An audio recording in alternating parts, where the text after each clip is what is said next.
Messi যদি বাংলাদেশে জন্মাইতো তাইলে কি হইতো? প্রথমে মেসির নাম হইতো হইলো মেহেদি। মেহেদি এসএসসি এইচএসসি পরীক্ষায় জিপিএ 5 পাইছিল, গোল্ডেন এ প্লাস। দিনে 12 ঘন্টা পড়তো, এত ট্যালেন্টেড একটা পোলা, কিন্তু ঢাকা ভার্সিটিতে চান্স পায় নাই। ট্যালেন্ট হইলে কি হইব? এরপরে তো মেহেদির ফ্যামিলিতে বহুত প্রেসার দিল, ওর মা তো ওরে বৈকাত হয় নাই, কিন্তু পরে ওই প্রাইভেটে চান্স পাইছিল। নর্থ সাউথে বিবিএ আর ব্র্যাকেট সিএসসিতে ওই চান্স পেয়ে গেছে।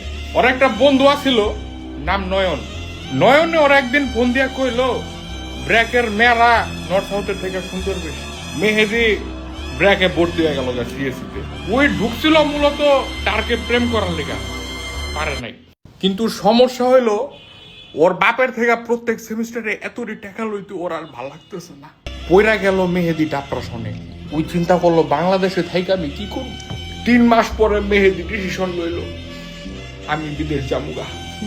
বাড়িতে বহুত পারাপারি করার পরে লাস্টে গিয়া তুই কানাডাতে ট্রাই করছিস, কিন্তু সমস্যা হইলো কানাডা তো রিজেক্ট করা দিছে। 2 বার কানাডা রিজেক্ট খাওয়ার পরে এখন ওই ডিসিশন লইছে যে না আমি অস্ট্রেলিয়া যাবো, এরপরে ওদিক থেকে জার্মান যামুগা। জার্মান যাওয়ার আগ পর্যন্ত মেহেদি এখন মোহাম্মদপুরের জাপান সিটি গার্ডেনে থাকে।